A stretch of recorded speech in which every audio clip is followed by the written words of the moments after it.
Voilà, bonsoir et bienvenue, ceux que je n'ai pas encore salués, pour cette conférence qui fait suite donc à cette exposition sur les 500 ans du protestantisme, et plus précisément cette conférence qui s'appelle « La foi, héritage ou expérience ». Alors comme c'était un anniversaire, il y a une date officielle, j'espère que vous m'entendez bien. Voilà, donc la date officielle, c'est la date où Martin Luther, qui était moine, a affiché sur la porte de l'église du château de Wittenberg 95 thèses qui vont donc marquer le début de ce qu'on appelle la réforme. Alors on pourrait s'étonner de cette pratique, mais j'expliquerai tout à l'heure qu'en fait, c'était une pratique courante à l'époque. Au dos du prospectus, il y a un certain nombre de questions qui permettent de situer un peu de quoi on va parler ce soir. Quels sont les événements qui ont marqué, qui ont donné naissance au mouvement protestant ? Pourquoi certains sont-ils encore allés plus loin que Martin Luther ? On verra ça ensemble. Ces choses ont-elles encore un sens aujourd'hui ? Pourquoi y a-t-il différentes manières de vivre la foi chrétienne et surtout comment s'y retrouver ? Quel héritage pour ma foi ? La foi, héritage, croyance ou expérience ? Donc avant de vous présenter cet exposé, j'aimerais faire quelques remarques. La première remarque, c'est de dire que il y a devant moi un public varié. Il y a sans doute au milieu de nous des gens qui sont issus de ce qu'on appelle la famille protestante. Il y a peut-être aussi des gens qui n'en font pas du tout partie, des gens qui sans doute ont déjà lu de nombreux ouvrages sur ce sujet, peut-être certains qui ont simplement découvert le sujet à travers l'exposition. Et donc il faut tenir compte de cela et essayer que chacun reparte en ayant appris quelque chose, si possible. Et aussi que personne ne s'endorme, ce serait mieux. Alors c'est un défi, mais on va essayer de relever ce défi ce soir. Alors on peut aborder ce sujet de la réforme ou du protestantisme de différentes manières. On peut l'aborder d'un point de vue historique. C'est effectivement un événement historique. La question va se poser de où on commence et où on s'arrête. Il y a probablement, rien qu'en français, des centaines, voire des milliers d'ouvrages qui ont été écrits sur le sujet. Alors je ne vous parle pas de ce qui existe également dans d'autres langues. On peut aussi aborder ce sujet en parlant des personnages marquants de la Réforme. J'imagine que spontanément, avant peut-être d'avoir lu les panneaux, il y a deux noms qui vous viennent à l'esprit dans le langage courant, c'est Luther, Martin Luther, et puis parce qu'on est en France, c'est Jean Calvin. En réalité, il y a beaucoup d'autres personnages qui ont joué un rôle clé. Ce serait trop long de les énumérer. Certains ont peut-être vu à Genève ce qu'on appelle le mur des réformateurs ou de la réforme. Sur ce mur, il y a 4 personnages principaux. Il n'y a même pas Luther dans les personnages principaux. C'est un mur qui a été érigé en 1909 à l'occasion des 400 ans de la naissance de Jean Calvin. Et autour de ces 4 personnages, on y reviendra dans quelques instants, il y a une vingtaine de noms qui sont connus pour avoir marqué le mouvement de la Réforme. On a rajouté d'ailleurs, en 2001 et 2002, 3 personnages qu'on appelle des pré-réformateurs, et j'expliquerai ça tout à l'heure. On peut aussi aborder ce sujet en parlant de gens qui ont marqué, on va dire, la société d'un point de vue social. Vous avez un homme qui s'appelle William Booth, vous l'avez là en photo, alors ça ne vous parle peut-être pas directement, mais cet homme-là, qui est issu de la famille protestante, est le fondateur de l'Armée du Salut. Il était pasteur méthodiste, anglais, et puis c'est sa fille qui viendra donc développer ce mouvement de l'Armée du Salut en France, avec ce slogan, pour ceux qui savent, Soup, Soap and Salvation. Donc ça veut dire la soupe, le savon et le salut. On pourrait aussi parler de Henri Dunant, fondateur de la Croix-Rouge. On pourrait parler de Albert Schweitzer. Alors lui, la liste est longue de ses qualificatifs. Pasteur, médecin, théologien, historien, philosophe, musicien, alsacien. Il a fondé un hôpital au Gabon pour étudier donc les maladies tropicales et il a marqué effectivement son époque. Théodore Monro. On pourrait aussi parler d'un homme important qui s'appelle George Muller. Donc George Muller est un évangéliste, protestant évangélique, qui fait partie d'une assemblée de frères, et qui va vraiment avoir un impact important, puisqu'il va créer un orphelinat, il va être directeur d'un orphelinat, il va aider 18 500 orphelins, et il va fonder 117 écoles, qui vont permettre donc la formation d'environ 120 000 enfants. Donc c'est quelqu'un qui va vraiment avoir un impact important en Angleterre.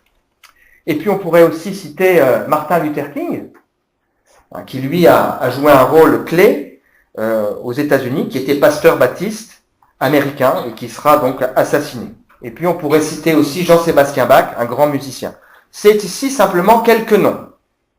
On peut bien sûr aborder ces 500 ans de la Réforme à travers un aspect plus théologique, se disant, mais finalement, c'est quoi la différence entre les catholiques et les protestants? Et vous avez entendu tout à l'heure, j'ai évoqué en citant ces grands noms, des noms qui peut-être ne sont pas forcément familiers à vos oreilles. J'ai parlé de méthodistes, j'ai parlé de protestants évangéliques, j'ai parlé de différentes dénominations de la famille protestante. Alors on dira, c'est compliqué quand même de s'y retrouver. C'est vrai, c'est compliqué de s'y retrouver. Et je vais essayer aussi à travers cette conférence d'expliquer en quelques mots, en tout cas des pistes pour expliquer pourquoi il y a autant de mouvements différents. On y viendra. Et puis il faut aussi reconnaître que l'histoire n'est pas que belle. Il y a eu bien sûr les guerres qui ont opposé les protestants et les catholiques, des guerres sanglantes. Mais il faut aussi être honnête et reconnaître que les protestants ont commis des erreurs. Parfois des erreurs graves. Il y a une affaire connue, qui s'appelle l'affaire des placards, ou alors que François Ier, qui était catholique, et était en train d'essayer de mettre un peu le calme, on va dire, en France par rapport à la situation, eh bien vous avez des personnes qui vont publier un peu partout à Paris et en province des propos injurieux contre les catholiques. Et ça va relancer le débat. Donc, l'histoire n'est pas que simple et n'est pas que belle. Il faut le reconnaître. Ça veut dire qu'en abordant ce sujet, il faut faire des choix et il faut aussi l'aborder avec une certaine humilité. En même temps, je suis moi pasteur d'une église protestante évangélique, de l'église protestante évangélique baptiste d'Épinal. Waouh, quel nom compliqué. Alors parfois on m'a posé la question, je suis marié, j'ai 3 enfants, et il me semble que s'il faut, en abordant cette conférence, aborder des points de vue, des aspects historiques, il faut parler de certains personnages, il ne faut pas oublier ce qui finalement est la question essentielle. La question essentielle qui va conduire des hommes, qui n'avaient pas prévu ça, un jour, parce qu'ils seront bouleversés dans leur vie personnelle, à conduire un mouvement en Allemagne, en Suisse, dans d'autres pays, qui va avoir des répercussions dans le monde entier, en Europe et dans le monde entier. Des gens qui seront prêts à aller jusqu'à sacrifier leur vie, sacrifier leurs conditions, tellement la conviction de ces gens était forte. Et vous verrez que pour ces personnes, ce n'était pas une question de religion. On y viendra ensemble tout à l'heure. En préparant ce sujet, en travaillant ce sujet, je me suis dit, je sais en qui je crois. Je sais ce que je crois et pourquoi je le crois. C'est une parole d'ailleurs que l'apôtre Paul, dans la Bible, a reprise lorsqu'il dit « Je sais en qui j'ai cru ». Je n'ai pas toujours été de la famille protestante, je n'ai pas toujours été croyant, et il a fallu que moi-même, à un moment donné, je vive une expérience qui conduise là où j'en suis, et en particulier là où j'en suis ce soir devant vous. Alors au programme de ce partage, on va évoquer ensemble une première partie qui concerne le contexte de Luther et donner quelques éléments sur l'histoire de l'Église. Le contexte plus précisément de l'époque de Luther, parce que ça c'est important. On verra ensuite une partie qui sera plus courte, la partie 2, l'histoire de Luther, exactement qu'est-ce qui s'est passé. On verra aussi que Luther n'a été ni le premier ni le dernier. Et puis enfin on verra que quelques divergences sont nées. Pourquoi? Et ce qui va conduire à cette dispersion de la famille protestante. Puis on terminera une partie assez courte aussi, qui nous invitera à nous poser la question où finalement se trouve l'essentiel. Alors, quelques mots de l'histoire de l'Église. L'histoire de l'Église au 1er siècle est bien connue. Elle se trouve dans le Nouveau Testament, la Bible. La Bible est séparée en deux parties. Vous avez l'Ancien Testament qui explique comment Dieu a créé le monde, comment à un moment donné il s'est adressé à un homme qui s'appelle Abraham, de qui est issu un peuple qui s'appelle le peuple juif. Et puis ensuite il va susciter Moïse, à qui il va donner les 10 commandements. Vous avez sans doute vu des choses à la télé. Et puis Dieu va donner un certain nombre de promesses en disant qu'il a le désir de se révéler aux hommes et d'intervenir dans les situations difficiles que pourrait connaître l'humanité. Il a promis qu'il enverrait un jour un sauveur qui permettrait donc à l'homme d'être changé de l'intérieur et de vivre quelque chose de différent. Et donc on arrive au Nouveau Testament, deuxième partie de la Bible, qui débute avec la naissance de Jésus.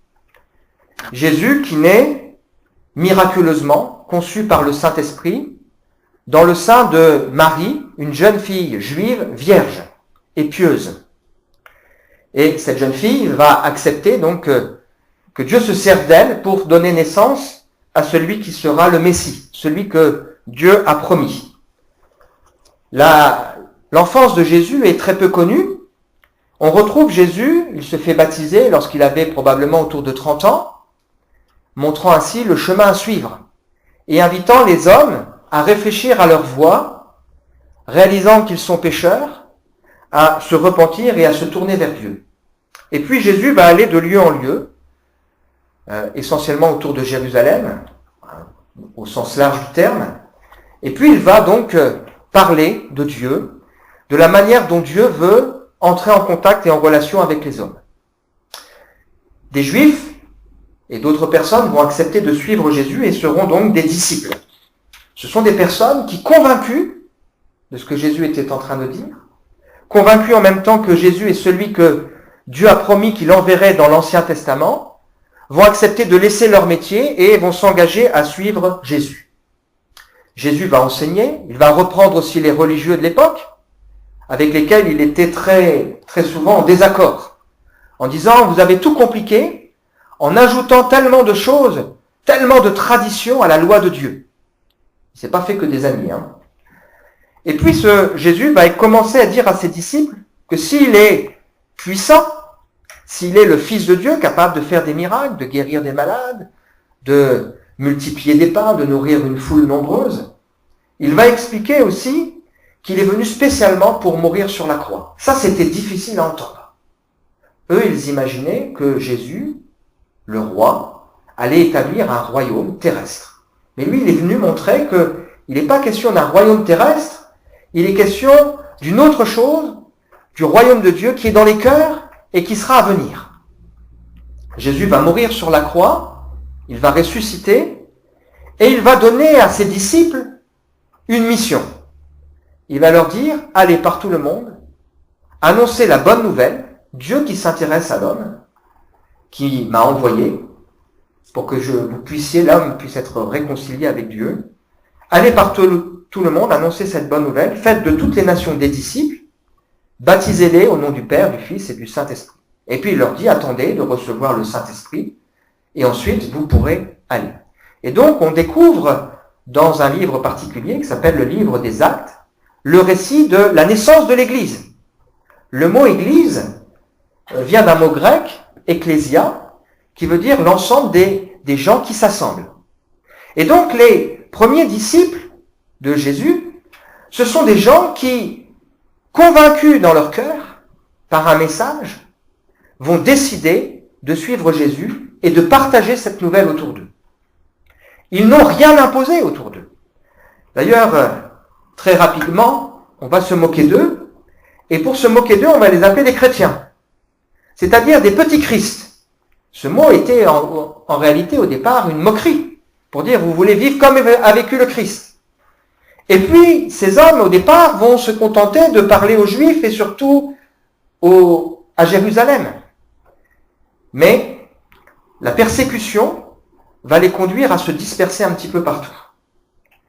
Et c'est comme ça que l'évangile va commencer à être répandu un peu partout, à des juifs et à des non-juifs. Il y a un personnage qui va jouer un rôle majeur, qui s'appelle Paul, l'apôtre Paul, qui au départ était un fervent persécuteur des chrétiens. Il était opposé à ce qu'ils annonçaient.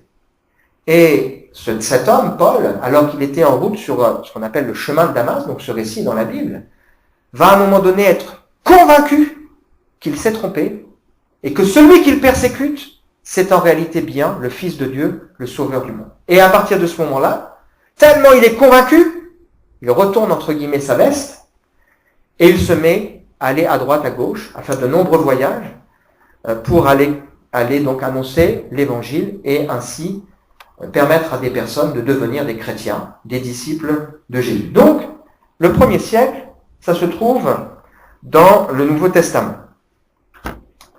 Le 2e siècle sera marqué, le 2e et 3e siècle de la vie de l'Église, sera marqué par une période de martyrs et d'hérésie, c'est-à-dire de faux enseignements qui commenceront à circuler à droite à gauche.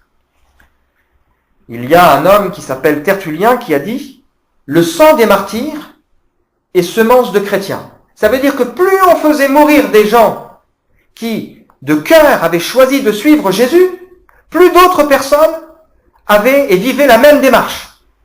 C'était une période difficile. Les chrétiens se réunissaient dans les maisons et ils étaient persécutés. Et puis il y avait aussi quelques hérésies qu'il fallait combattre. On va commencer à employer le mot catholique. Ce mot, la première fois qu'on en entend parler, c'est à la fin du 1er siècle, en 98, avec un homme qui s'appelle Ignace d'Antioche, et qui emploie ce terme catholique qui veut dire universel, pour dire que des gens, des chrétiens, sont répartis un peu partout dans le monde, donc cette foi devient universelle. Et il fait opposition, en employant ce terme, aux faux enseignements qui étaient, eux, localisés. Une date importante, c'est 313, avec un empereur qui s'appelle Constantin. Cet homme, Constantin, lorsqu'il va arriver au pouvoir, quelques années après, va éditer ce qu'on appelle un édit de tolérance. Il autorise le christianisme. Il se fera d'ailleurs baptiser à la fin de sa vie.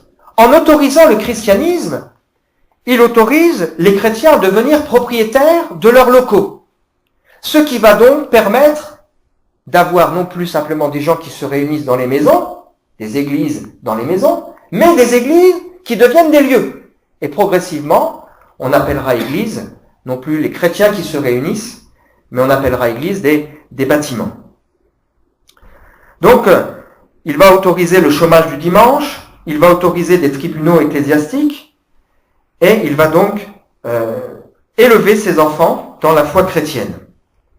Ces enfants vont aller plus loin que lui, puisqu'ils vont autoriser ou ordonner la fermeture de quelques temples païens. Et progressivement, alors qu'avant c'était dangereux d'être chrétien, c'était au péril de sa vie, progressivement, il deviendra plus intéressant d'être chrétien que de ne pas l'être.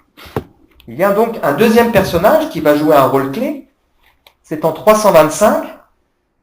Alors, avant, il y a ce qu'on appelle le concile de Nicée, je vais passer rapidement, donc c'est ce qu'on appelle le premier concile œcuménique, où à ce concile, on a réuni les responsables des églises. Alors à l'époque, c'était ce qu'on appelle des anciens, mot qu'on trouve dans la Bible, des évêques, on trouve ce mot aussi dans la Bible, puisque ce mot veut dire surveillant, et puis des diacres. On les a réunis pour essayer de se mettre d'accord d'un point de vue théologique. Donc il y a un deuxième personnage qui va jouer un rôle clé qui s'appelle Théodose. Et Théodose, donc on est en 390, va rendre le christianisme religion officielle. Ça veut dire qu'il va conduire à fermer les temples païens. Et à partir de ce moment-là, un tournant important va être pris.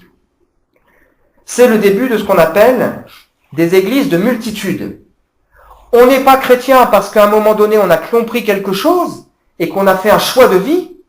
On a décidé de suivre Jésus et de vivre une vie qui lui ressemble, mais on devient chrétien de père en fils. Et le baptême par aspersion, qui était réservé aux malades, se généralise. On baptise de plus en plus souvent des enfants. La 4e et le 5e siècle vont marquer la fin, ou vont marquer plutôt la séparation du clergé avec les laïcs et l'introduction de ce qu'on appelle la hiérarchie. Il y avait à cette période une baisse de la moralité puisque tout le monde était chrétien, et donc il a fallu mettre de l'ordre dans tout ça. Donc on a séparé de plus en plus les ecclésiastiques des laïcs. C'est à ce moment-là, 4e et 5e siècle, qu'on commence à donner aux ecclésiastiques un vêtement spécial. On recommande le célibat, il n'est pas imposé à l'époque. C'est le début des monastères, puisque l'Église devient de plus en plus riche, puisque c'est possible d'avoir ces bâtiments. Donc on peut avoir des ordres dits contemplatifs, c'est-à-dire qui ne produisent rien. Et puis l'Église et l'État sont de plus en plus souvent liés. L'évêque de Rome, il y a certains évêques de Rome qui étaient très bons, est régulièrement invité à trancher des questions sur des événements ou des conflits qui se produisent ailleurs dans le royaume romain. Les évêques, à l'époque, étaient appelés parfois des papes. C'était un surnom de sympathie, surtout s'ils étaient âgés. Donc les évêques étaient appelés des papes. Et l'évêque de Rome prend de plus en plus d'ampleur de par sa situation proche de Rome. 476, c'est la chute de l'Empire romain.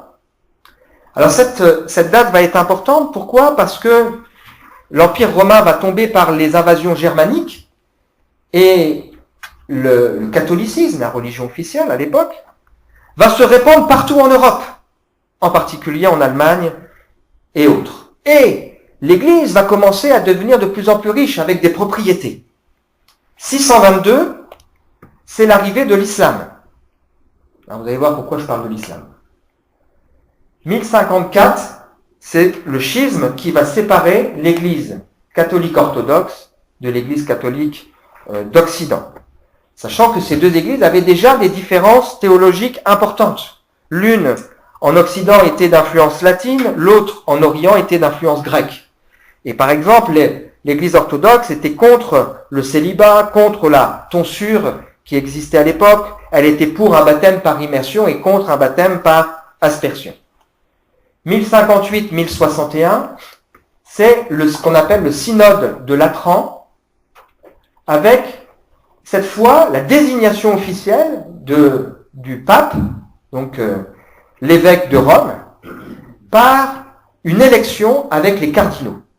C'est lui qui va dire, il est important que le responsable de l'Église soit élu par des cardinaux. Les cardinaux, il y en avait un peu partout dans le monde. Ça lui donnait un poids et une assise. Et donc, il va, en même temps, imposer le célibat des prêtres. Des prêtres qui étaient mariés vont devoir quitter leur épouse pour respecter l'ordre qu'avait donné donc ce pape Grégoire VII. Il a assuré son autorité. Son successeur, le pape Urbain II, va lui engager les croisades. La ville de Jérusalem a été prise par les Turcs, et donc il va engager les croisades pour qu'on récupère la ville sainte, et pour motiver les troupes, il va créer ce qu'on appelle les indulgences.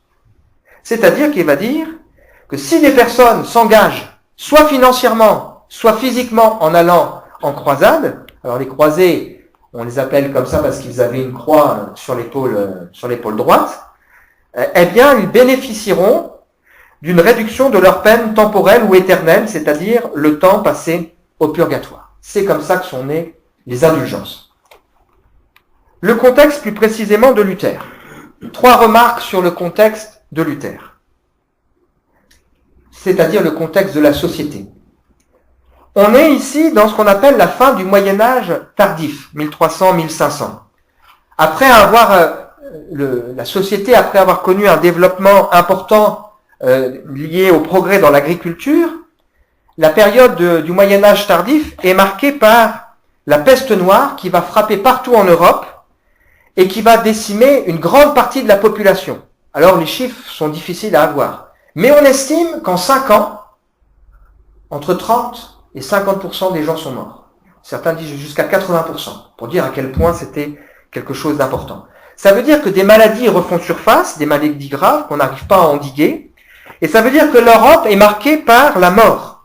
Et c'est le développement de nombreuses persécutions.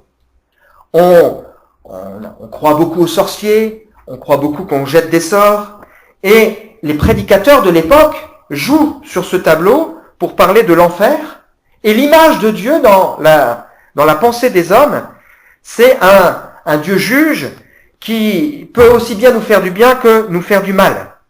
Et il y a une grande peur dans la population à l'idée de l'enfer. C'est à cette époque qu'on trouve des tableaux où on vous montre le diable fourchu qui jette les gens en enfer, où on vous montre les hommes qui sont avec des anges et des démons autour d'eux, ce qui est très loin en réalité de ce que nous montre de ce que nous enseigne la Bible. Et donc Dieu est présenté comme un père, tantôt comme celui qui manie la foudre. On a peur de Dieu, on a peur de Jésus, et donc comme on a peur de Dieu et qu'on a peur de Jésus, on va créer à ce moment-là toute une série de moyens pour pouvoir essayer de trouver la paix. Et on va développer en particulier ce qu'on appelle le culte des saints, c'est-à-dire toutes sortes d'intermédiaires. On va aussi développer ce qu'on appelle des sacrements, pour pouvoir permettre aux gens de trouver la paix avec Dieu. On va développer aussi la prière pour les morts. Deuxième moment important de cette période, c'est ce qu'on appelle le début de la Renaissance. Mouvement qui va débuter en Italie, qui va se répandre partout, et surtout, qui est intéressant. Pourquoi ? Parce que c'est à ce moment-là qu'on va développer l'imprimerie. Et vous savez que Gutenberg, qui a inventé les caractères mobiles, le premier livre qu'il va imprimer, c'est la Bible. Et ça va jouer un rôle important, on le verra par la suite, pour la diffusion de ce livre. Et donc il y a un renouveau dans les arts, dans la littérature et dans les échanges. On est passé d'une société où il y avait d'un côté les nobles qui régissent politiquement et manient les armes, le clergé qui gouverne les âmes, les paysans qui cultivent la terre, à une période où les villes renaissent, montent en puissance et on est dans une logique qui devient un peu différente. Le droit écrit émerge de plus en plus. Et puis la troisième remarque qu'on peut faire sur cette période, c'est que la situation de l'Église est tragique. Est tragique. Vous savez que pendant une période, il y aura plusieurs papes. Parce qu'il y aura des conflits. Certains pays reconnaîtront un pape, par exemple en Angleterre. D'autres reconnaîtront un autre pape. Et pendant une période, les papes ne se réuniront plus à Rome, mais se réuniront en Avignon. Il y a même un moment donné où il y avait un pape à Rome, un pape en Avignon, on va en désigner un troisième qui va mourir, sans doute empoisonné, avant qu'on puisse nommer un quatrième, qui va donc mettre un peu la paix dans tout ça. Et donc, la basilique Saint-Pierre de Rome, puisque pendant une période 7 papes consécutives vont se trouver en Avignon, la basilique Saint-Pierre de Rome est délaissée et se détériore faute d'entretien. Et donc, il y a un pape qui s'appelle le pape Jules II, en 1505, qui décide de détruire la vieille basilique Saint-Pierre de Rome et de reconstruire une basilique à neuf. C'était important parce que la basilique était en même temps son tombeau à venir. Et il voulait redonner à cette basilique le lustre d'antan, mais les travaux coûtent cher. Et son successeur, qui s'appelle Léon X, qui va poursuivre les travaux, va avoir cette idée géniale, alors pas forcément lui tout seul, mais on va lui suggérer pourquoi ne pas utiliser les indulgences et inviter les fidèles à donner de l'argent pour faciliter la reconstruction de la fameuse basilique Saint-Pierre de Rome. Cette période est tellement trouble qu'elle va se marquer au niveau de l'Église par des guerres de pouvoir, de l'immoralité. Il y a beaucoup de gens, d'ecclésiastiques, qui ont eu des enfants hors mariage, des besoins d'argent, des complots entre cardinaux, et ça va inspirer d'ailleurs une série que je n'ai pas vue, qui s'appelle Borgia, sur Canal+. C'est inspiré de cette période compliquée. L'histoire de Luther maintenant. Luther est né en 1483. Il est d'origine... il est né dans une famille qui était au départ d'origine plutôt modeste et dont le père,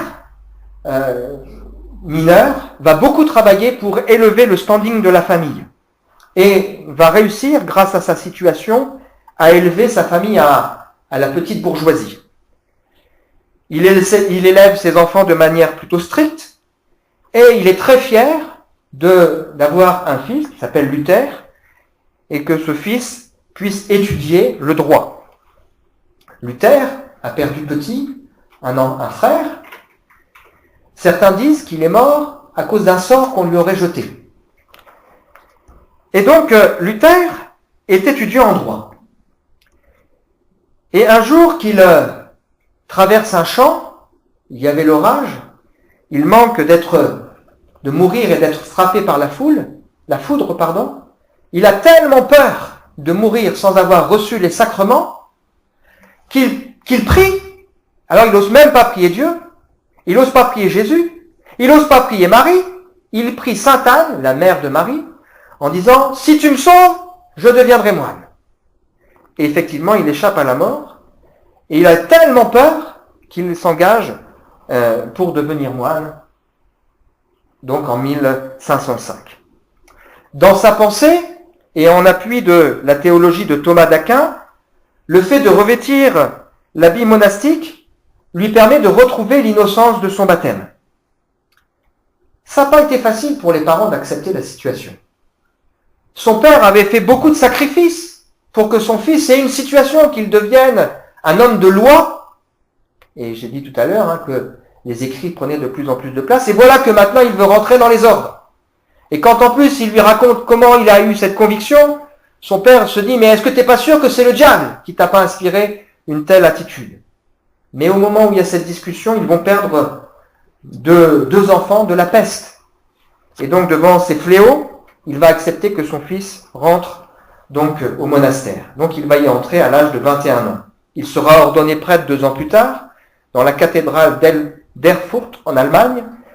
Et c'est un homme qui est tellement marqué par la peur de la mort, la crainte de Dieu, qu'il tremble à la célébration de sa première messe. Il faut dire qu'à cette époque, l'Europe croit en un Dieu saint qui ne tolère pas le péché, et dans la pensée populaire, en dehors des saints et des bienheureux, les chrétiens doivent souffrir au purgatoire après leur mort pour expier leurs fautes et leurs péchés. Donc Luther est un homme qui est tellement marqué par ça qu'il ne cesse de se confesser, de se confesser, de se confesser. Parce qu'il a du mal à trouver la paix. Et on raconte que son confesseur parfois en a marre de lui. Il dit « Arrête de m'embêter avec tes histoires ». Tellement Luther est un homme marqué par cette histoire. Donc à 26 ans, il se rend à Rome, et là il va être choqué par la situation dans laquelle se trouve le Vatican, ce qui n'est contesté d'ailleurs par personne. Il monte à cette époque à genoux les marches de la Scala Santa, un escalier que Jésus est censé avoir pris pour comparaître devant Pilate, en récitant sur chaque marche le Notre Père, et quand il arrive en haut, il se pose la question, qui sait si vraiment il en est ainsi ? 1512-1517, va se passer quelque chose d'important dans la vie de Luther. Le 15 octobre, il est muté au monastère de Wittenberg, monastère accolé à un château. Et il va faire là une rencontre qui va marquer un tournant dans sa vie. Il va rencontrer un homme qui s'appelle Johann von Spopitz, si je prononce à peu près bien, qui va lui confier la charge de professeur à l'université et qui va encourager Luther à passer des diplômes en théologie. C'est parce que Luther va avoir cette charge de théologie à l'université qu'il va commencer à lire la Bible. Et il va lire les psaumes, les Galates, la lettre de Paul aux Galates, la lettre de Paul aux Romains et la lettre de Paul aux Hébreux. Et là, il va découvrir la Bible qu'il va étudier pendant 5 ans. La connaissance de la Bible était très faible à l'époque. Elle n'existait pratiquement qu'en latin et ne se trouvait que dans les monastères.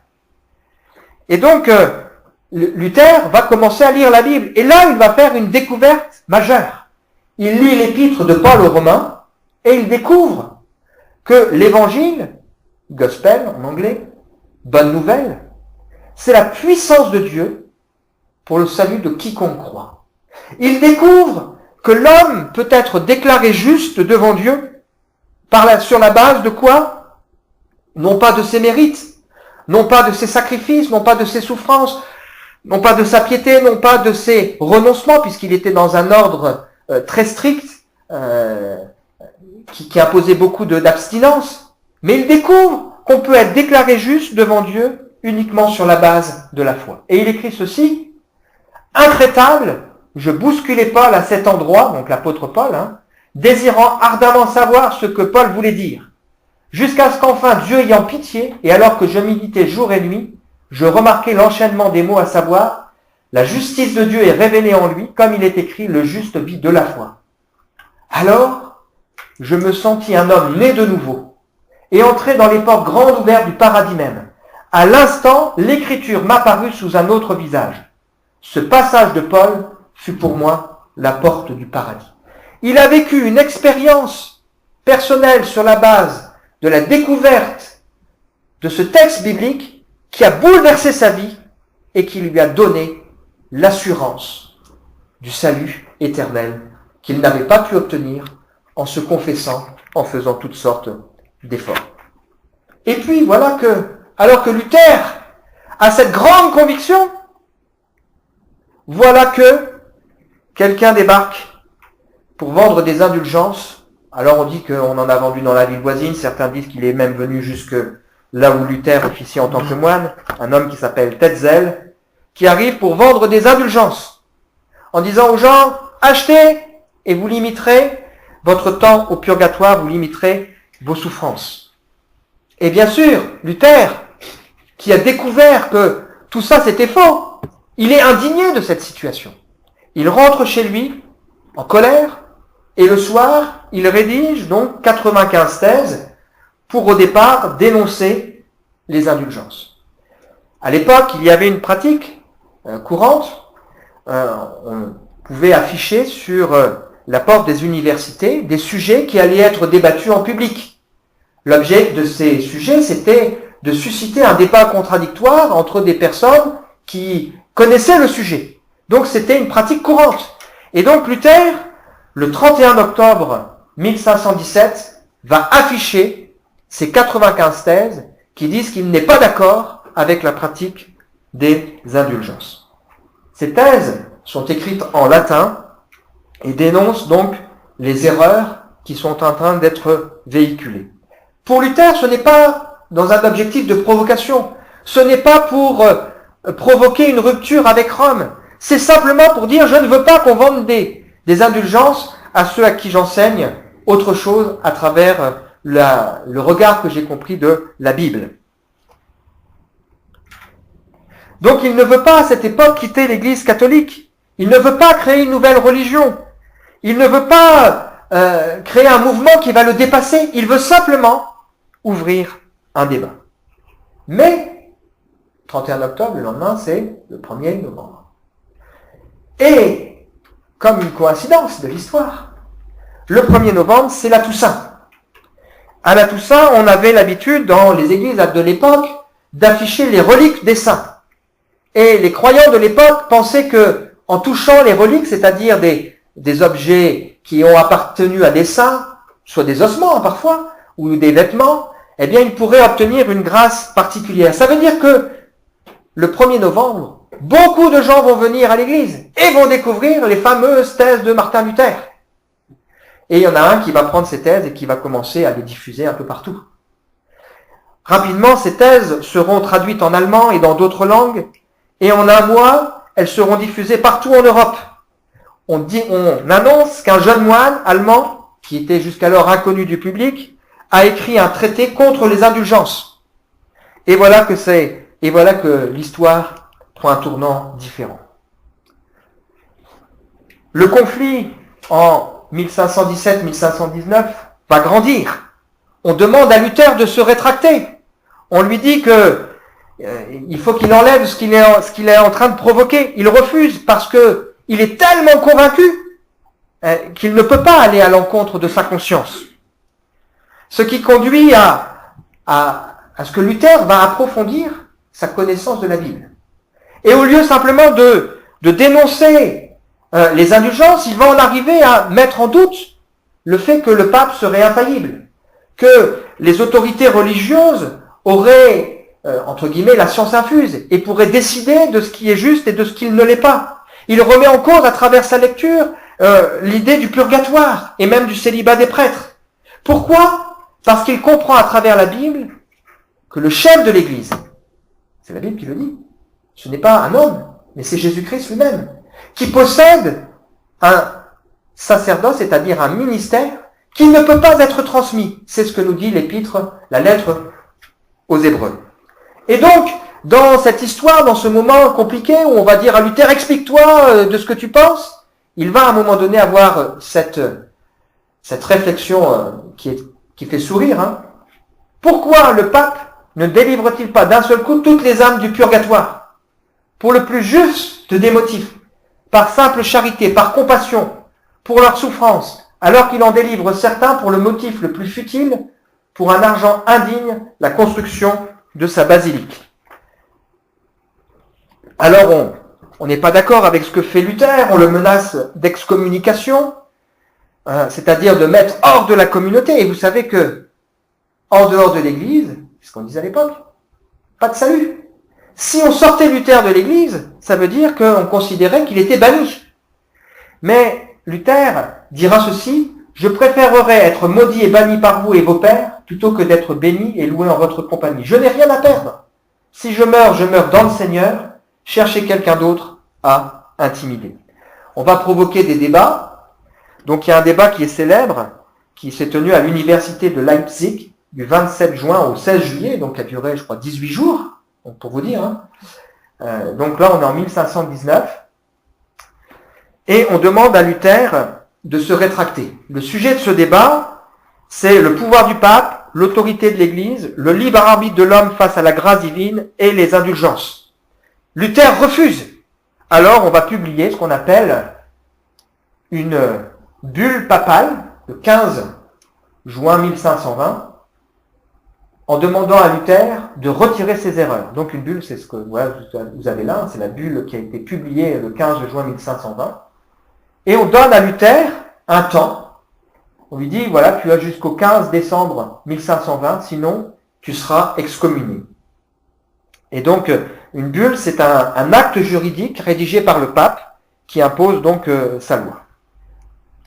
Luther déchirera cette bulle, il refusera donc cette excommunication, et donc il sera excommunié en 1520. Et donc, le 3 janvier 1521. Et donc, comme Luther a peur pour sa vie, il va demander la protection de Charles Quint, roi de l'époque, roi catholique de l'époque. Et donc, le roi Charles Quint, devant la confusion qui grandit, beaucoup de gens du peuple suivent Luther, va inviter Luther à se présenter devant une réunion des autorités de l'époque, qu'on appelle une diète, c'est le nom qu'on donnait. Et donc, il y a une diète qui est connue, qui s'appelle la diète de Worms, dans laquelle on va demander à Luther de venir s'expliquer. Voilà, il y a une photo, une image qui a été faite à l'époque de ce moment. Donc, on le convoque devant cette diète de Worms en 1521, et on lui demande donc de s'expliquer et de retirer ce qu'il est en train de faire. Et il dira ceci, en clôture de son discours, « À moins qu'on ne me convainque par des attestations de l'Écriture ou par d'évidentes raisons, car je n'ajoute foi ni au pape, ni au concile seul, puisqu'il est clair qu'ils se sont souvent contredits eux-mêmes, je suis lié par les textes scripturaires que j'ai cités et ma conscience est captive des paroles de Dieu. Je ne puis ni ne veux me rétracter en rien, car il n'est ni sûr ni honnête d'agir contre sa propre conscience. Que Dieu me vienne en aide. » C'est par ces mots qu'il clôturera cette diète de Worms. Il sera de retour, il sera enlevé par un de ses protecteurs, l'électeur de Saxe, un prince, qui va donc le préserver d'une mort certaine. Et donc, Luther va être tenu ensuite à l'écart. En 1525, il se mariera, il aura d'ailleurs des enfants, et puis par la suite, il écrira de nombreux livres et traduira en particulier la Bible en allemand, qui sera achevée en 1534. Il avait ce désir que la Bible, qu'il considère comme étant la parole de Dieu, seule source d'autorité, soit accessible dans la langue du peuple. Et il va donc modifier bon nombre de choses dans la liturgie, en remplaçant en particulier l'usage du latin par l'allemand. À sa mort, en 1546, presque toute l'Allemagne est devenue luthérienne, à part la Bavière et l'Autriche. Ces idées se propagent en Europe centrale, en Hongrie, en Bohême, puis en Prusse, Suède et au Danemark. Le mot protestant apparaît en Allemagne à partir de 1529 pour ceux qui soutiennent la réforme luthérienne. Et puis, pendant 3 ans, Charles Quint, qui était fervent catholique, va tolérer quelque peu le mouvement de la réforme. De toute façon, il n'a pas le choix, puisque plusieurs princes de région ont adhéré à ce mouvement. Et on appelle ces princes des princes protestants, en forme de moquerie, ce qui rappelle le mot chrétien, qui avait été aussi donné en forme de moquerie. Voilà. Alors on va poser à un moment donné dans les discours à Luther une question très intéressante. On va lui dire, penses-tu être le seul homme à avoir découvert les principes du salut depuis plus de 1000 ans? Intéressant comme question, puisqu'il dit qu'il a découvert quelque chose. Bien, Luther n'a jamais pensé être le seul à les avoir découverts. Bien au contraire. Il y a eu des gens qui, avant Luther, ont fait cette découverte. Ça nous amène à la 3e partie. Luther, ni le premier, ni le dernier. Le mur des réformateurs, que vous avez une partie centrale ici, qui a été donc mis en place en 1909 pour l'anniversaire de Jean Calvin à Genève. Donc vous avez 4 personnages qui sont représentés, qui ont joué un rôle important dans ce qu'on appelle le mouvement protestant. Donc Guillaume Farel, Jean Calvin, Théodore de Bèze et John Knox. Et puis autour d'eux, il y aura d'autres noms, 16 ou 17 noms, qui seront ajoutés. La devise de Genève, qui est reprise aussi sur ce mur, c'est « Post tenebras lux », c'est-à-dire « après les ténèbres, la lumière », qui traduit l'idée que, après une période de profondes ténèbres, notamment sur le plan religieux, ce que j'ai expliqué tout à l'heure, eh bien, enfin, la lumière apparaît. Alors, pour rappel, Martin Luther, c'est 1483-1546. Je vais citer maintenant quelques noms de personnages qu'on appelle des pré-réformateurs, c'est-à-dire qui, avant Luther, ont redécouvert les mêmes vérités bibliques, le même changement de vie, et ont finalement eu une histoire qui ressemble fort à celle de Luther. Il y a plein de noms qu'on pourrait citer, mais je vais en choisir 3. Le premier s'appelle Pierre Valdo. Donc c'est quelqu'un qui apparaît, vous voyez, on est en 1140, Luther c'est 340 ans plus tard, donc on est beaucoup en amont. Donc Pierre Valdo est un riche marchand lyonnais. Donc à cette époque, au XIIe siècle, les hommes qui savent lire, ça se résume aux gens du clergé ou alors aux commerçants. Pourquoi ? Parce qu'ils ont besoin de savoir lire et écrire pour les échanges. Même les nobles et les chevaliers de l'époque ne savent pas forcément lire et écrire. Et donc, cet homme, Pierre Valdo, qui est un riche marchand lyonnais avec une très grande moralité, réputé et respecté par tous pour ses bonnes mœurs, est un homme qui sait lire. Il fait exception donc à ce qui était la règle autour de lui. Cet homme semble s'être intéressé déjà aux écrits des pères de l'Église. Et un jour, alors qu'il est à un repas, il a un ami qui meurt subitement devant lui. Et là, cet homme, Pierre Valdo, est choqué par ce qu'il voit, et il se pose cette question, si ça m'arrive, est-ce que je suis prêt à rencontrer Dieu ? Et il n'a pas la paix. Alors il va trouver son confesseur de l'époque, et il lui pose la question, qu'est-ce qu'il faut que je fasse pour être sûr d'être sauvé ? Question importante. Son confesseur de l'époque va lui dire, vends tout ce que tu as, donne-le aux pauvres, tu auras un trésor dans le ciel. Et cet homme qui est très riche va vendre tous ses biens aux pauvres, et il ne trouve pas toujours la paix. Et il se met à ce moment-là à chercher la paix à travers la Bible. C'est un homme capable de la lire. Et là, il découvre, comme a fait Luther, qu'il est possible d'avoir l'assurance de la vie éternelle, il est possible d'avoir l'assurance d'une paix avec Dieu, simplement par la foi dans la grâce de Dieu et dans l'œuvre de Jésus-Christ. Bouleversé, il commence à réunir des gens chez lui et à partager avec eux ce qu'il a lui-même découvert. C'est un laïc qui annonce quoi? Le message de l'évangile, qui témoigne simplement de sa foi autour de lui. Rapidement, des personnes vont se joindre à lui dans sa maison. Il va commencer à enseigner les gens et puis il va envoyer donc des disciples, entre guillemets, 2 à 2, pour aller autour partager cette bonne nouvelle. Ces gens seront rapidement persécutés. On n'est pas d'accord avec ce qu'ils enseignent. Pourquoi? Parce qu'ils dénoncent, 3 siècles et demi avant Luther, les erreurs de Rome, l'hérésie de l'invention du purgatoire, des indulgences, du culte des saints, du pouvoir qu'on a donné aux prêtres. On leur demande de s'arrêter et on les persécute, mais comme ces gens vont dans les villes et les villages, ils sont appréciés du peuple, le peuple les protège. Et ils vont donner naissance à ce qu'on appelle un mouvement qui s'appelle le mouvement des Vaudois.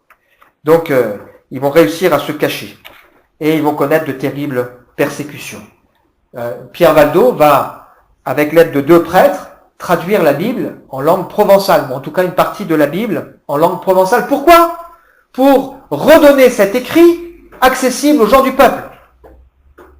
Il y a un autre personnage qui va jouer un rôle important, alors on a un petit peu plus tard, là, au XIVe siècle, qui s'appelle John Wycliffe, et qui va jouer un rôle important en Angleterre, et qui va lui aussi redonner la Bible aux Anglais. Au XIIIe siècle, l'Église de Rome a soumis l'Angleterre, et cet homme, John Wycliffe, va être au bénéfice de l'enseignement d'un homme qui s'appelle Brad Wardin, qui a découvert dans l'étude de la Bible le salut par la foi et par la grâce.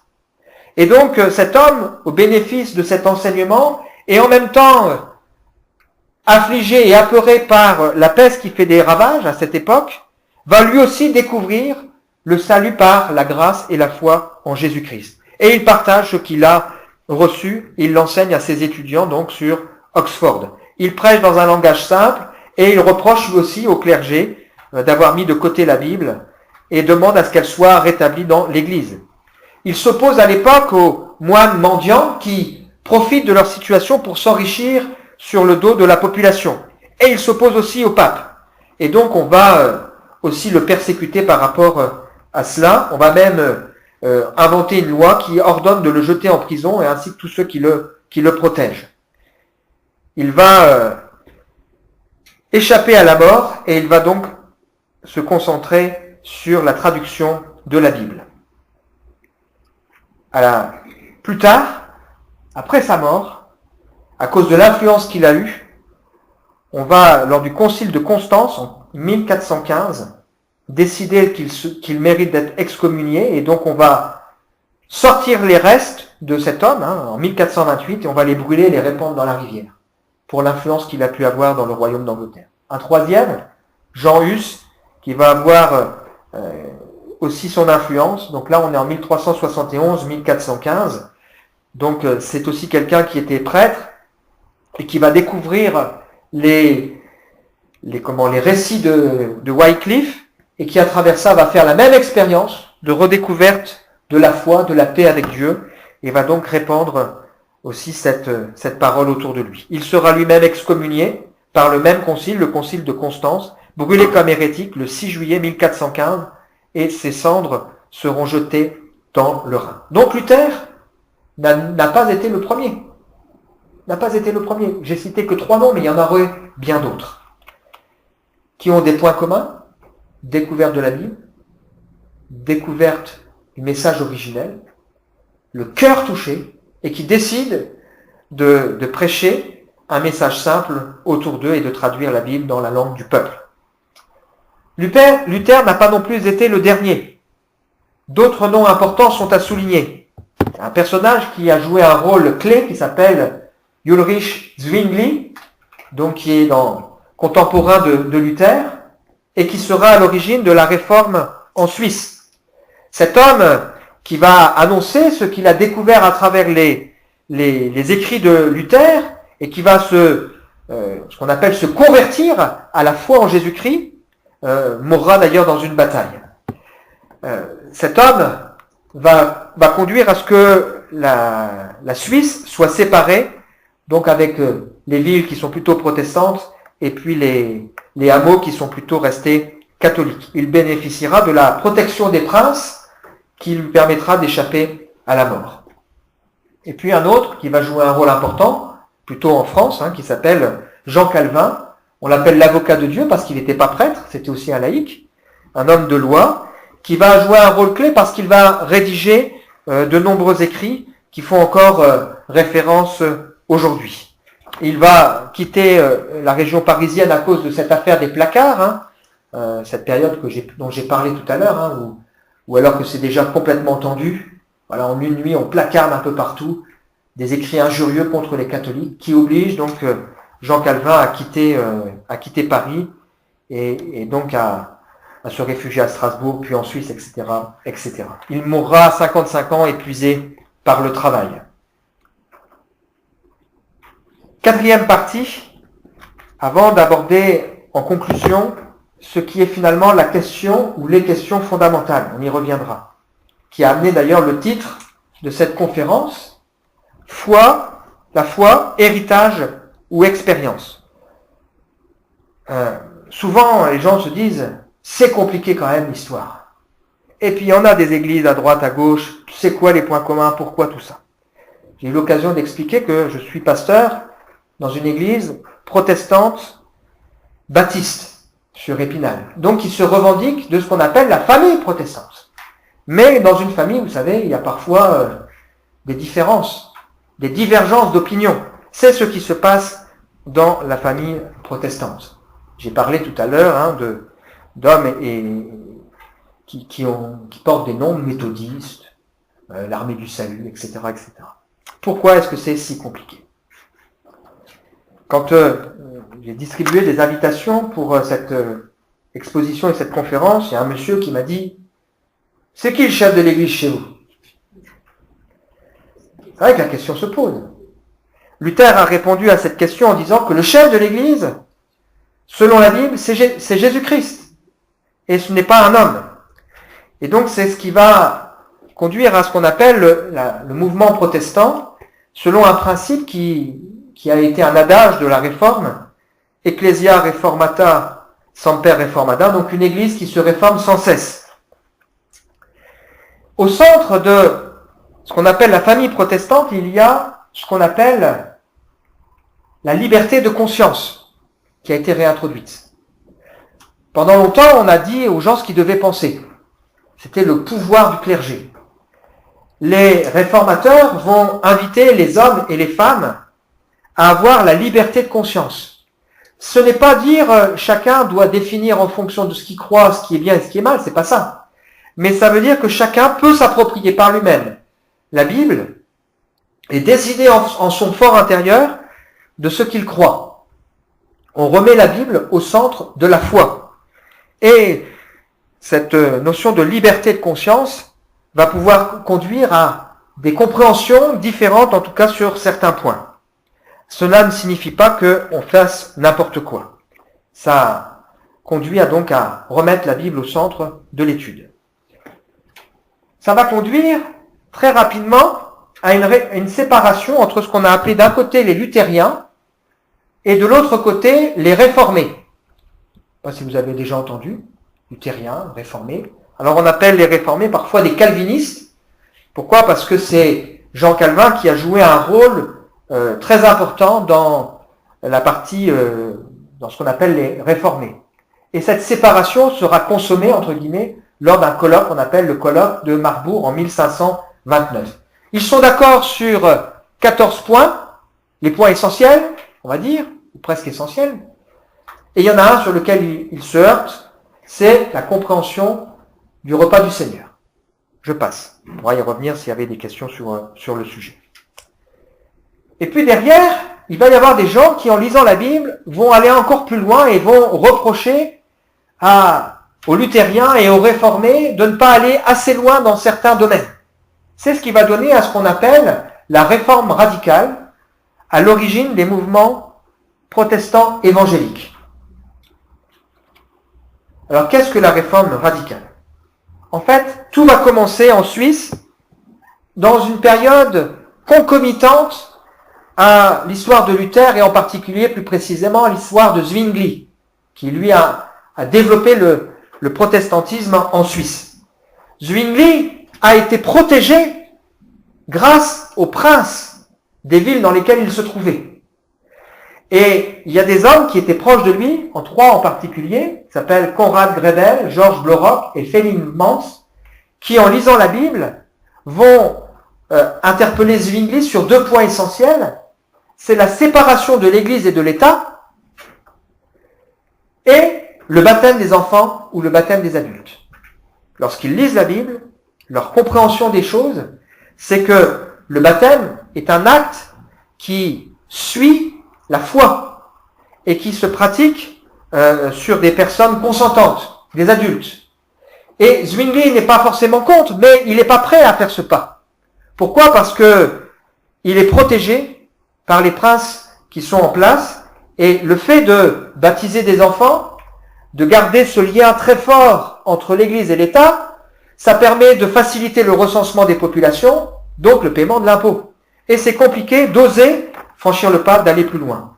Alors, très rapidement en Suisse, dans cette période, 1524-1525, on va aller jusqu'à promulguer des lois pour interdire le baptême d'adultes, pour obliger le baptême des enfants. Et ces trois hommes, il y en a un qui d'ailleurs va avoir une petite fille à cette période, refusera de baptiser sa petite fille et décideront de se faire baptiser adulte ou de se faire rebaptiser, au mois de janvier 1525. Donc le 21 janvier, on ordonne le baptême des enfants parce qu'on sentait bien le vent venir. On interdit la réunion de ces hommes, qu'on va donc persécuter par rapport à cela, et on va ordonner donc de rétablir les choses, mais ils vont refuser. Et donc il y aura une quinzaine d'adultes qui, le 21 janvier 1525, vont se faire baptiser. C'est la naissance de ce qu'on appelle des anabaptistes, c'est-à-dire des rebaptiseurs. On baptise adultes des gens qui ont été baptisés nourrissons, par aspersion. Plus tard, ces gens, on les appellera des Ménonites, en rapport avec un personnage qui s'appelle Menno Simons, qui vient des Pays-Bas. Et puis, les choses vont évoluer, on enlèvera le re ou le ana, et on donnera donc naissance au mouvement baptiste et au mouvement globalement protestant évangélique. Là, très rapidement, vous avez ici une pierre qui rappelle que les anabaptistes ont été persécutés à la fois par les catholiques, mais aussi par les protestants de l'époque, ou les réformés de l'époque. Donc pour faire simple, on pourra y revenir, il y a trois sources à la réforme. Il y a ce qu'on appelle la réforme magistérielle, qui s'est faite avec l'aide des princes. Donc ça, c'est par exemple Calvin, Luther, protégés par des princes. Il y a ce qu'on appelle la réforme anglicane, j'en ai pas parlé, qui va se déployer sous le règne d'Henri VIII. Alors il y a des raisons qui ne sont pas forcément que belles. Il demandait à ce qu'on autorise cet homme à se remarier avec quelqu'un d'autre, et donc va naître de cette seconde union, leur fille Élisabeth Ier, qui va donc reprendre les bases de la théologie protestante, mais en gardant la forme des églises catholiques, c'est-à-dire la hiérarchie dans le monde ecclésial. Et qui déclare que le monarque du royaume est à la tête de l'église. Et puis enfin, il y a ce qu'on appelle la réforme radicale, qui a donné naissance au mouvement protestant évangélique, qui se fait avec l'aide du peuple et qui donne plein pouvoir à l'assemblée locale, c'est-à-dire c'est l'assemblée locale qui décide qui devient le pasteur, c'est l'assemblée locale qui décide qui exerce son ministère dans cette église, et qui va se faire essentiellement aussi avec le baptême des adultes, la séparation claire et nette d'avec l'État. Alors, on arrive à la conclusion, et la conclusion, c'est de se poser la question, où se trouve l'essentiel? Les réformateurs, les pré-réformateurs, ont tous été des hommes qui ont vécu une expérience bouleversante, une découverte et une appropriation personnelle qui se résume en 5 formules latines qu'on appelle les 5 solas, parce que le latin permet facilement de contracter les choses. et qui nous amène à nous poser en même temps, chacun personnellement, 5 questions. Le premier, c'est le sola scriptura, c'est-à-dire l'écriture seule. Bien sûr, la Bible est à la base des religions chrétiennes, mais la question qui se pose, c'est quelle place occupe-t-elle? Ce qui a conduit Luther à ne pas trouver un accord dans les discours et les échanges qu'il a pu avoir, c'est qu'on ne parlait pas de la même chose. Luther lui disait, la Bible dit que, et quand on se posait à Luther, on disait, oui, mais la tradition, mais les conciles, les papes, dit que. Et donc, on n'était pas sur les mêmes référentiels. Donc, impossible de se comprendre. Ils ont affirmé, que la Bible est la seule autorité en matière de foi. C'est une formulation qui va s'opposer en particulier à la formule adoptée par l'Église catholique dans ce qu'on appelle la contre-réforme, c'est-à-dire la réaction de l'Église catholique consciente qu'il fallait changer des choses en interne et qui va dire par l'écriture et la tradition. Mais si on dit par l'écriture et la tradition, eh bien on ferme toute porte à la réformation, parce que qui est-ce qui tranche? Est-ce que c'est ce que dit la Bible ou est-ce que c'est ce que vont décider les hommes? Qui est-ce qui a autorité en matière de foi, en matière de mœurs, en matière de vérité, en matière de notion de bien et de mal? Et la question qui se pose à nous, qu'est-ce qui est la base de ma foi? À qui dois-je obéir? Et qu'est-ce qui définit ce que je dois croire? Deuxième sola, c'est ce qu'on appelle le sola fide, la foi seule. Martin Luther, qui était un homme tourmenté par la question du salut, a découvert dans sa lecture de la Bible que l'évangile, c'est la puissance de Dieu pour le salut de quiconque croit. Il a découvert qu'on peut être déclaré juste sur la base uniquement de sa foi.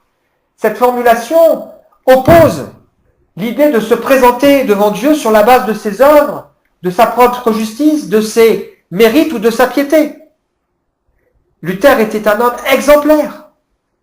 Mais qui pourrait prétendre devant un Dieu saint que sa sainteté est suffisante? Qui pourrait prétendre devant un Dieu saint que ses mérites sont suffisants, que ses efforts, que ses œuvres sont suffisants? Et il a renoncé à cela. Le péché est comme une dette.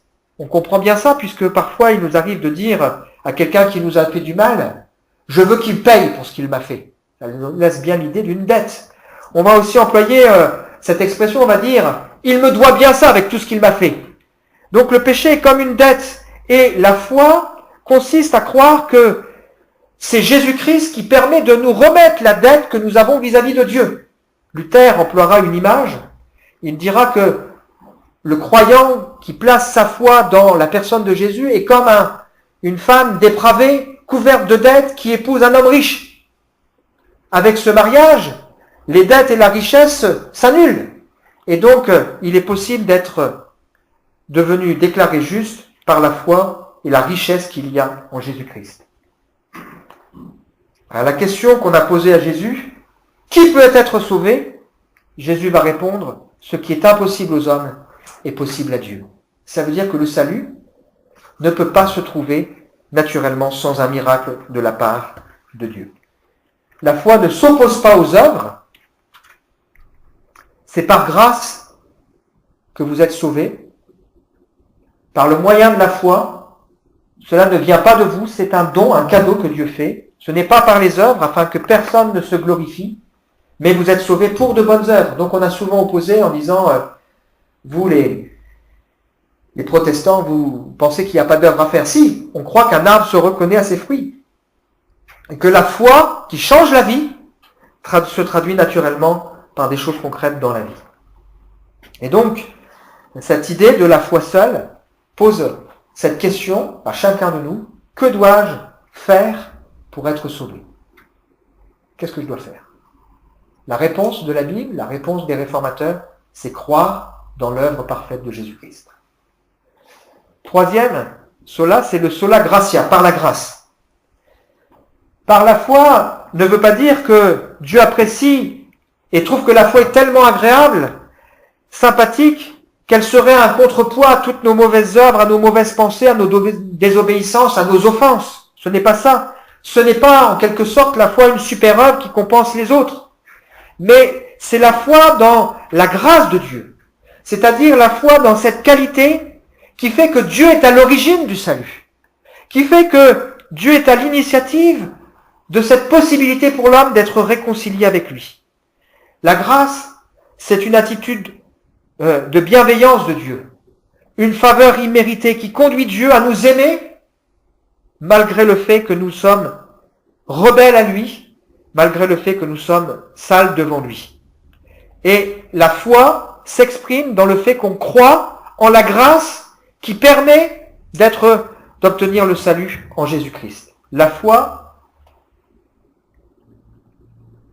dans la grâce qui est à la hauteur de la colère de Dieu et du sacrifice de son Fils. Parfois, il y a des gens qui disent « Ah, la grâce de Dieu, c'est bon. » Non, c'est pas ça. Dieu est tellement saint, la colère de Dieu est tellement forte qu'il nous montre que pour nous sauver, le seul moyen, c'est de sacrifier ce qu'il a de plus cher. Ce qu'il a de plus cher et ce que nous avons tous de plus cher, c'est même pas notre vie. C'est la vie de nos enfants. Et donc ce Dieu saint, parce qu'il est bon, par grâce, a accepté de sacrifier à notre place son propre Fils, pour supporter à notre place la colère juste de Dieu pour l'homme. La foi dans la grâce s'oppose à l'idée des mérites, des indulgences ou des sacrements qui permettraient d'obtenir une grâce particulière.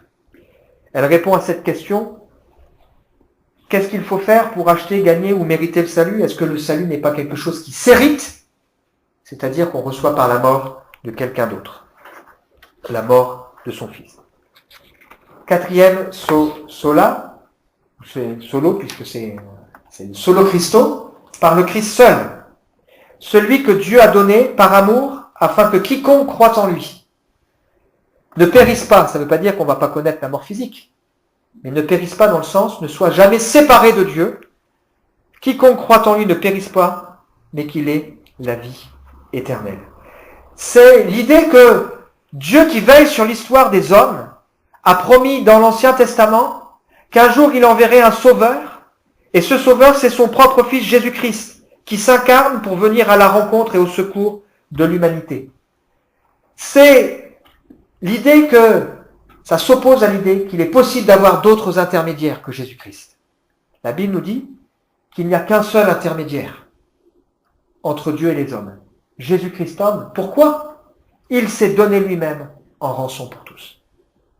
Il n'y a pas d'autre intermédiaire possible. Il est le seul qui, sur la terre, a le pouvoir de pardonner les péchés. Je cite un texte de la Bible. Et cette affirmation s'oppose à l'idée de « à qui puis-je faire confiance pour mon salut ?»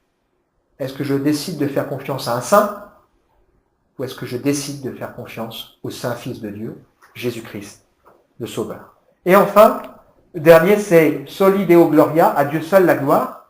Donc Jean-Sébastien Bach, si vous l'avez vu, il signait ses œuvres, vous l'avez ici, Soli Deo Gloria, c'est-à-dire cette conscience que la gloire ne revient qu'à Dieu.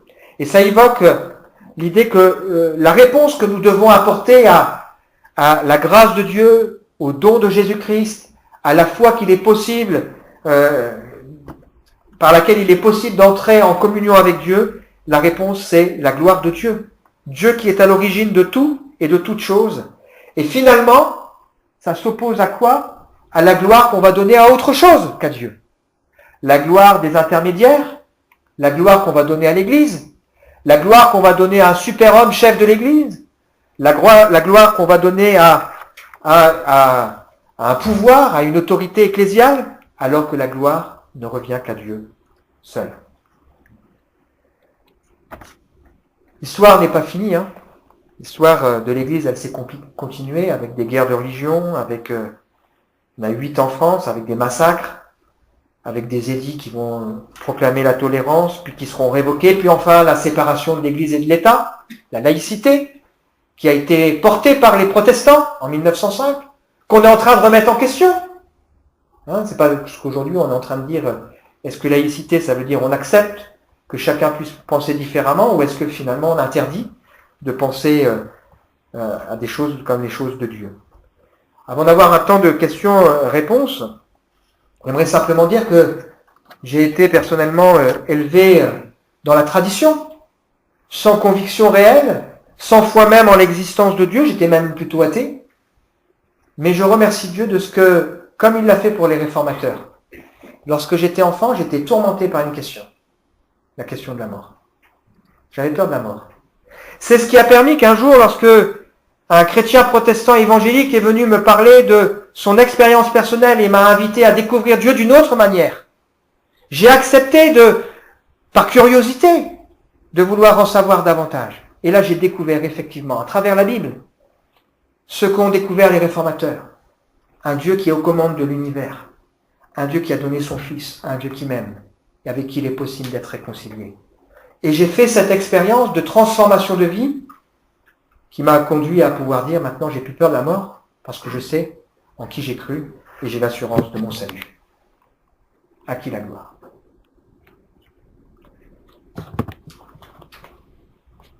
Voilà, j'ai fini. Avant de passer à quelques annonces, je donne la parole s'il y avait éventuellement des questions et si je suis capable de répondre.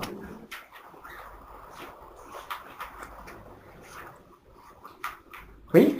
J'avais entendu en cours de philo au lycée que il semblait que le protestantisme, il y avait aussi l'idée de prédestination. Donc, qui revient avec le fait de, par la grâce seule de Dieu, qu'on arrive au salut. Donc, si vous aviez... Alors, sur cette question, les avis sont en fait divergents. Comme je disais, la famille protestante autorise à avoir une liberté de conscience et une liberté de compréhension qui peut être différente. Effectivement, quelqu'un comme Jean Calvin était plutôt quelqu'un qui croyait à cette idée de prédestination. Mais encore faut-il savoir qu'est-ce qu'on y met derrière.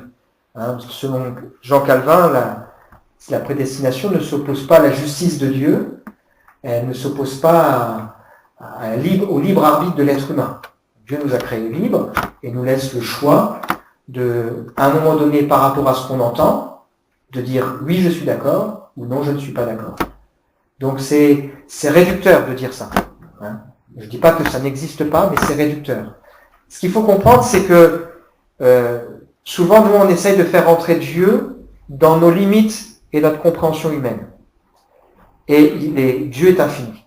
Ça veut dire qu'il y a bien des choses qui concernent Dieu qui dépassent ce que notre intelligence peut comprendre. Et donc, le fait que Dieu sache tout, le fait que Dieu décide des choses, n'enlève pas le libre arbitre de l'homme qui doit faire son propre choix, sa propre décision, n'enlève pas le fait que Dieu est juste, parfaitement juste, et qu'il y aura un jugement parfaitement juste sur l'être humain. Soit on aura accepté Jésus-Christ, la porte de salut, soit on ne l'aura pas accepté. D'autres questions ? J'ai une réflexion par rapport à ça, parce que j'ai déjà réfléchi, et j'ai lu un livre de Clarisse de Benoît qui dit que la prédestination, c'est pas telle personne a été prédestinée. C'est Dieu qui a prédestiné ceux qui croiront au salut. Donc ceux qui sont prédestinés, il a prédestiné ceux qui croiront. Il n'a pas prédestiné telle personne, toi tu vas être sauvé, toi tu vas pas l'être.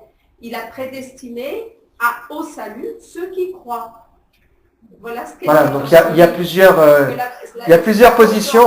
Certains pensent que c'est, pour répondre un peu à ce que vous dites, c'est lié à la préscience de Dieu, le fait que Dieu sache tout à l'avance. Ou alors on peut avoir d'autres positions, mais en tout cas, ça n'enlève pas la justice de Dieu. D'autres questions ou remarques ? On ne peut pas parler de liberté sans responsabilité. Je crois que la responsabilité va avec. Tout à fait. Si on est libre, on est responsable aussi de ses choix. Tout à fait. C'est vrai. Bonne remarque. D'autres questions ? Après, on a le droit de réfléchir, de décanter un peu tout ça. C'est vrai qu'il y a beaucoup de choses, je suis conscient.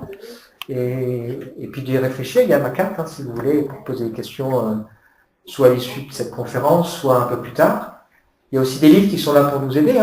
Le mouvement protestant a réintroduit aussi l'idée que l'homme peut comprendre, et même un enfant d'ailleurs, peut comprendre le message de la Bible. Et il a donc aussi rendu la Bible accessible aux hommes. C'est pour ça qu'on invite dans nos églises les gens à lire par eux-mêmes la Bible et à s'assurer que ce qui est enseigné est conforme l'enseignement de la Bible, mais aussi le mouvement protestant a aussi donné des outils pour que les hommes puissent étudier la Bible. C'est pour ça que Luther, par exemple, a rédigé un catéchisme qui était à destination pas seulement des églises, mais aussi des pères de famille pour enseigner la Bible à leurs enfants. Et on a vu aussi d'autres changements, le fait d'avoir inventé les chants chorales, d'avoir mis en musique des psaumes, des textes de la Bible, pour avoir une autre manière de s'approprier le texte biblique, qui n'est pas seulement dans la lecture, mais qui peut être aussi par le chant. Si vous descendez encore plus loin, ça va donner naissance au negro spiritual, et puis après au gospel. Et vous avez bon nombre de chanteurs célèbres qui ont débuté dans des chorales baptistes, par exemple, aux États-Unis. Vous voyez, c'est le livre le plus traduit, le plus répandu, le plus lu. Exactement. Et ce qu'il ne faut pas oublier aussi de dire, c'est que, par exemple, le Nouveau Testament en particulier, il est identique que ce soit catholique ou protestant. Il n'y a pas deux Bibles qui expliqueraient les différences. Alors, je voudrais donner un petit témoignage. Dans les questions qui étaient derrière le flyer, il y avait devant, c'était foi, héritage ou expérience. Alors, je voudrais dire que moi, personnellement, je suis née dans une famille protestante. Et d'une manière, ce que je crois aujourd'hui, c'est un héritage. Mais ça n'a pas suffi. Je suis passée par une expérience de foi personnelle à partir de l'âge de 16 ans, après avoir entendu un prédicateur parler de la signification de la venue de Jésus et de sa mort sur la croix pour le pardon de mes péchés, pour m'accorder la vie éternelle. Et donc, en fait, dans ma vie personnelle, c'est les deux choses. C'est à la fois un héritage de ma famille, mes parents m'ont transmis la foi, et puis cette expérience personnelle qui était indispensable pour que je rencontre Dieu. C'est vrai que dans un titre, on ne peut pas tout mettre. Au début, je disais, on va mettre la foi, héritage et ou expérience.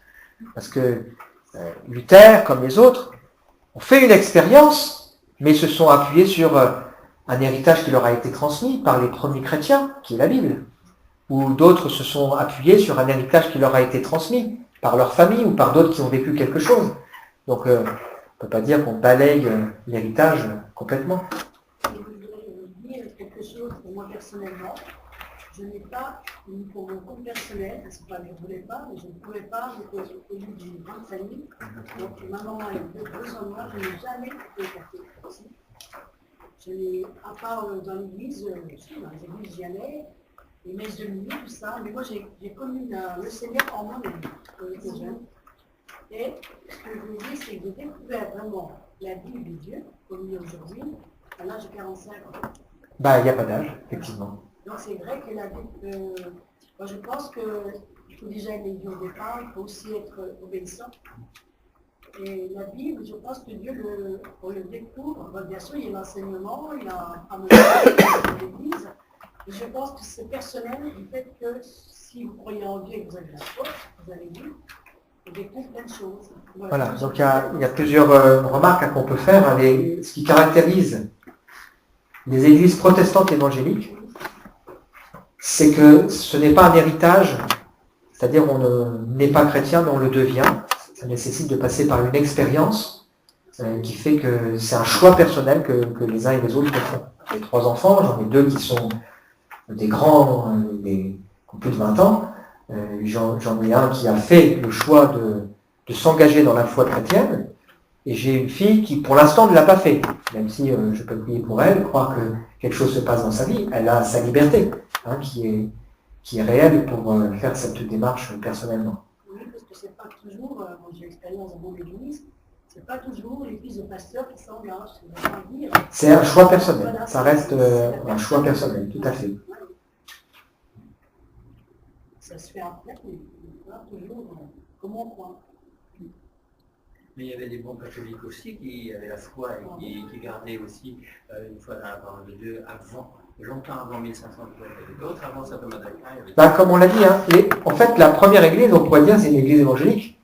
Elle est basée sur les évangiles.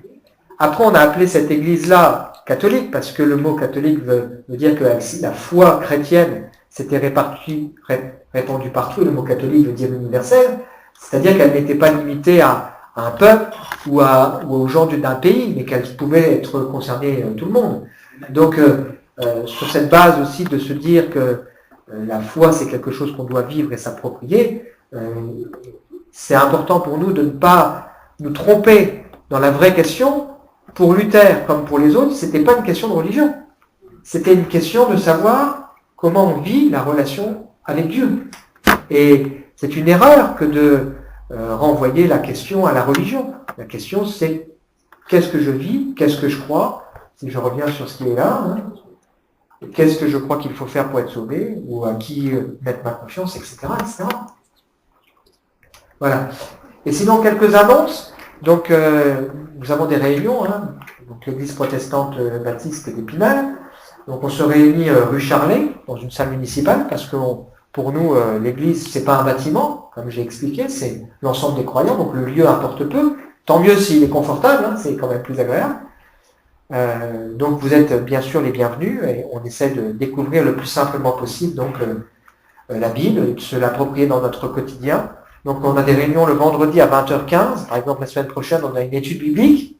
Donc, on lit ensemble un texte, on essaie de comprendre à travers le contexte de quoi ça parle. Et puis, bien sûr, le dimanche à 10h.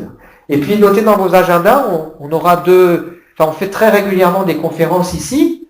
Il y a Jean-Pierre Magréau qui est là, on en a fait une ensemble l'année dernière, au mois de mai, je crois. Quelque chose comme ça. Donc, on a très régulièrement des conférences. Donc, on aura une prochaine conférence le 7 avril, et le thème, c'est « Et vous trouverez du repos ». Voilà, avec une photo sympathique.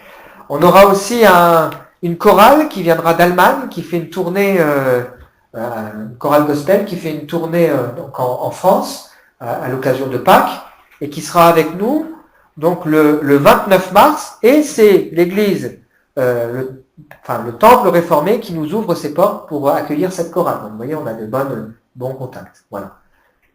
Donc, notez ces deux dates. Et puis, si vous avez besoin, il y a le site internet sur lequel de l'église. C'est quand, excusez-moi, c'est quand la chorale? La chorale, c'est le 29 mars 2019 à 20h30. C'est un jeudi soir. 2018, pardon. Oh là. Ça va, tout le monde suit.